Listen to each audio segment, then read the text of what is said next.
नमस्कार दोस्तों, मेरे YouTube चैनल में आपका स्वागत है। गौतम बुद्ध और मूर्ख की कहानी। एक बार एक सुबह सफेद झरने में अजना नाम का एक मूर्ख भिक्षु गौतम बुद्ध के पास आया और ज्ञान प्राप्त करने की इच्छा व्यक्त की। अजना एक अहंकारी और शेखी बघारने वाला व्यक्ति था। उसने सोचा कि वह बहुत जल्दी ज्ञान प्राप्त कर सकता है। बुद्ध ने अज्ञानी की रुचि देखी और उसकी परीक्षा लेने का निर्णय लिया। उसने उस अज्ञानी को एक खाली बर्तन दिया और कहा, इस बर्तन को नदी पर ले जाओ और इसमें पानी भरकर वापस आ जाओ। आत्मविश्वास से भरपूर अज्ञानी ने बर्तन उठाया और तेजी से नदी की ओर चला गया। नदी पर पहुंचकर उसने बर्तन को पानी में डुबोया और उसे भरने का प्रयास किया, लेकिन उनकी ये कोशिश नाकाम रही। बर्तन छिद्रपूर्ण था और उसमें पानी नहीं समा सकता था।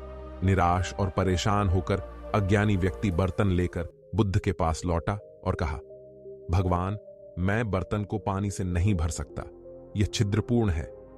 बुद्ध ने शांति से अज्ञानी से कहा, आत्मज्ञान की आपकी इच्छा इस बर्तन की तरह है। आपके मन में कई छेद हैं, अहंकार, लालच, क्रोध, ईर्ष्या आदि। जब तक आप इन छेदों को दूर नहीं करेंगे तब तक आपको कभी भी ज्ञान प्राप्त नहीं होगा। बुद्ध की बात सुनकर अजना हैरान रह गई। उन्हें एहसास हुआ कि ज्ञान प्राप्त करने के रास्ते में कई बाधाएं थीं। उसने बुद्ध से क्षमा मांगी और अपने मन के छिद्रों को दूर करने का उपाय पूछा। बुद्ध ने धैर्यपूर्वक अज्ञानियों को शिक्षा देना प्रारंभ किया। उन्होंने उसे सिखाया कि घमंड, लालच, क्रोध, ईर्ष्या आदि जैसे नकारात्मक विचारों को कैसे खत्म किया जाए। उन्होंने उसे ध्यान, करुणा और दूसरों के प्रति दयालुता का महत्व सिखाया। अजना ने बुद्ध की शिक्षाओं को ध्यान से सुना और धीरे धीरे उसके मन के छिद्र दूर होने लगे।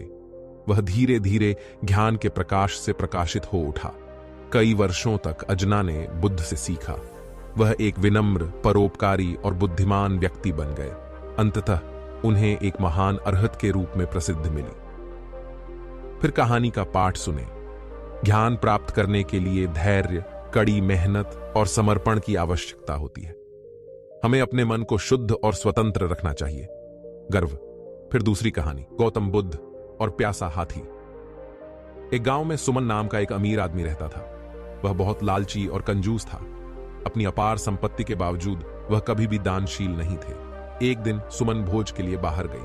जंगल में उन्हें कंक नाम का एक प्यासा हाथी दिखाई दिया। हाथी को काफी समय से पानी नहीं मिला था और वह बहुत प्यासा था। हथिनी की दुर्दशा देखकर सुमन का दिल टूट गया। उसने हाथी की मदद करने का फैसला किया। उसने अपने पास रखा पानी का बर्तन हाथी के सामने रख दिया। हाथी ने झट से मटके का पानी पी लिया, लेकिन उसकी प्यास नहीं बुझी। उसने सुमन से और पानी मांगा। हथिनी की प्यास से सुमन घबरा गई। उसने सोचा, अगर मैं हाथी को अधिक पानी पिलाऊंगा तो वह मेरा सारा पानी खत्म कर देगा। उसने हाथी से कहा, मेरे पास अब पानी नहीं है, तुम कहीं और पानी ढूंढो। सुमन सुनकर हाथी निराश हो गया। उसने सुमन को बताया कि जंगल में और कहीं पानी नहीं मिलता। सुमन ने हाथी की बात सुनी और कुछ देर सोचा। फिर उसने अपना लालच छोड़ दिया और हाथी की मदद करने का फैसला किया। वह हाथी को पास के एक गांव में ले गया जहां खूब पानी था। हाथी ने वहां भरपेट पानी पिया और उसकी प्यास बुझ गई। हाथी सुमन की उदारता का बहुत आभारी था। उन्होंने सुमन को शुभकामनाएं दी और जंगल में लौट आए।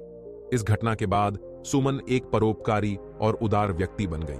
उन्हें एहसास हुआ कि दान करने से मानसिक शांति मिलती है। कहानी का पाठ शू है, लालच छोड़कर दान करना चाहिए। दूसरों की मदद करने से मानसिक शांति मिलती है।